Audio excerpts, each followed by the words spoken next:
They would like it better if you did the show topless at the station, wouldn't they? Word to the wise, tequila and talk shows don't mix. Affleck has been the star of several inebriated interviews, but nothing quite compares to his 2004 appearance on Québécois TV. On set to promote his film Jersey Girl, the actor spent his time groping host Anne-Marie Lozic instead. Stop! What are you doing? Stop moving! Stop it! The clip features an intoxicated Affleck flirting his way through the interview and making multiple references to the host's body, and somehow finding an opportunity to make fun of people with disabilities. Don't make me look like I am retarded. I look like I have cerebral palsy now. Even including Gigli, this is one of Affleck's worst performances, especially given the fact that he'd gone through a 30-day rehab program 3 years prior. Number 7. Courtney Love. Well, no one can say she wasn't enjoying the rock and roll lifestyle. At the 1995 MTV Video Music Awards, Kurt Loder was in the middle of interviewing Madonna when Courtney Love decided to make a cameo appearance. Much to the Material Girl's chagrin, Loder invited Love to join in on the interview, an invitation the whole frontwoman gladly accepted. Love proceeded to hijack the entire segment and discussed a range of topics, including fashion and astrophysics. I'll go somewhere and have a drink. Well, I'm going to get into astrophysicists because this rock star thing is not working out. Well, I think it's doing all right. I mean, and I'm definitely serious. Eventually, Madonna decided that she'd had enough, but Courtney soldiered on, conducting most of the remainder of the interview from the floor. Number 6. Paula Abdul. It was 2 steps forward and many steps back during this drunken interview. The 80s pop star had a 2000s revival thanks to the reality sensation American Idol. But more than a few people questioned the judge's sobriety thanks to some slurred words and flirty behavior. Did you like that, Paula?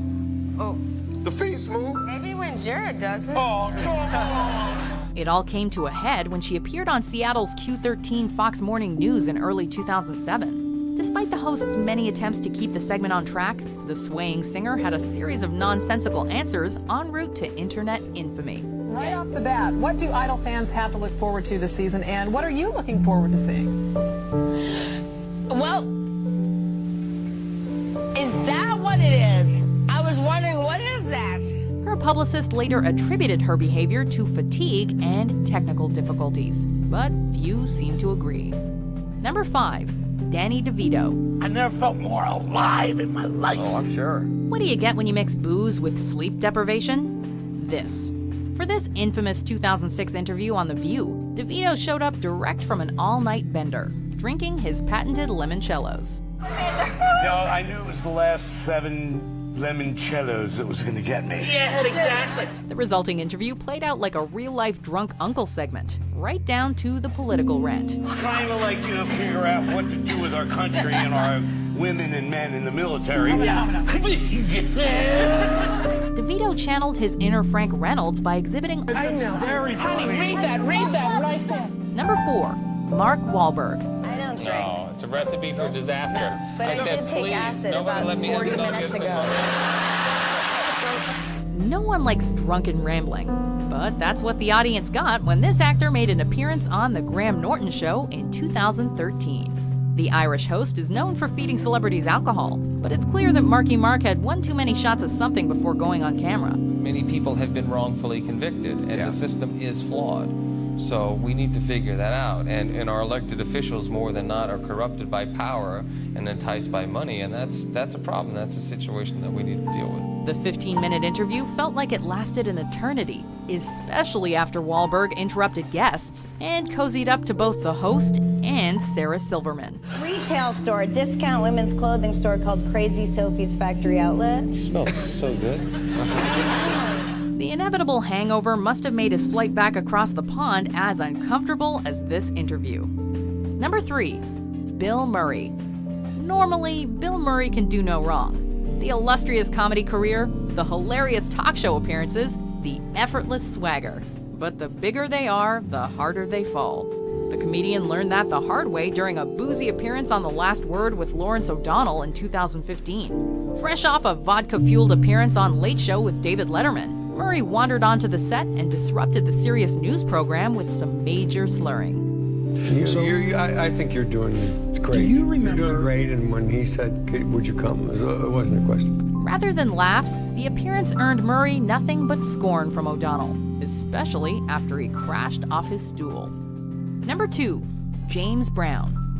We've all had our fair share of drunk karaoke, but James Brown took it to another level in a raucous 1988 interview on CNN's Sonia Live.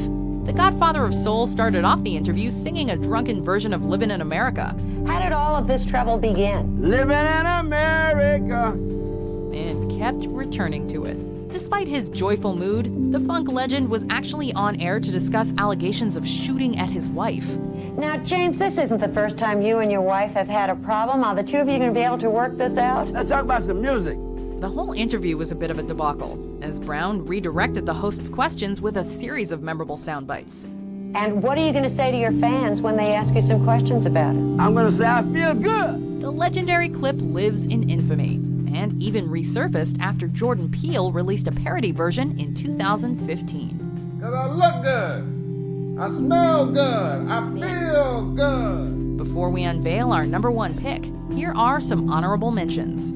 I think it was confidential in the Daily Telegraph this morning. I did. Yeah, whatever it was. But you know, there's a lot of Greeks here in Australia. Yeah. Greeks, I'm asking you, don't buy this paper. No drink. He must be. Non. I have no drink today. Il est normal, vous imaginez quand il est sous. Non, vous inquiétez pas, Whitney. Are you sure you're not drunk? Non, il est pas, non, il est pas vraiment sous, c'est son état normal. Number 1, Steve-O. If I did not love Adam Carolla, then I would not love my business being here. Right. There was a time when Steve-O was known as much for his hard-partying ways as he was for his dramatic stunts. His self-destructive behavior was on full display in a 2005 appearance on Too Late with Adam Carolla.